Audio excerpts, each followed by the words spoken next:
Welcome back to Reluctant Politico, where we break down the political maneuvers you don't want to follow, but absolutely need to.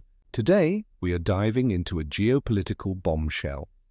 President Donald Trump is set for his staff to meet with Russian President Vladimir Putin in Saudi Arabia to discuss ending the war in Ukraine.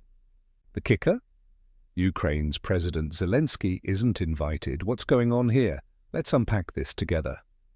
Here's the scoop.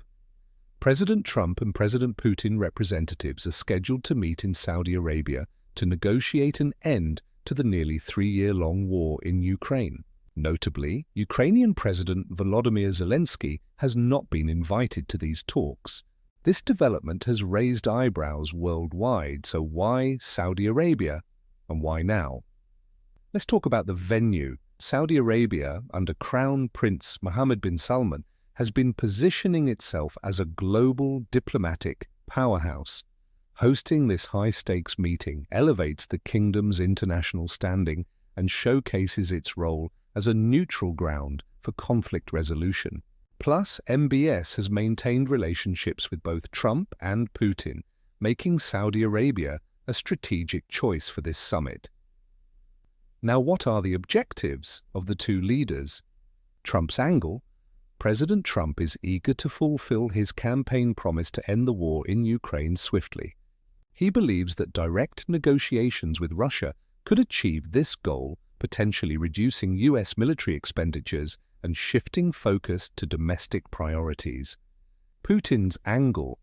President Putin aims to secure Russian interests in Ukraine, particularly regarding territorial claims.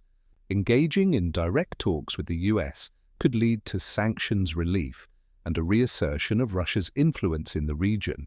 The exclusion of President Zelenskyy from these talks is a significant and controversial move. Negotiating the future of Ukraine without its leadership at the table raises questions about the legitimacy and potential acceptance of any agreements reached. Ukraine has consistently stated that it will not concede territory and insists on being a central party in any peace negotiations. The exclusion of Ukraine could lead to increased tensions between the US, European allies, and Ukraine.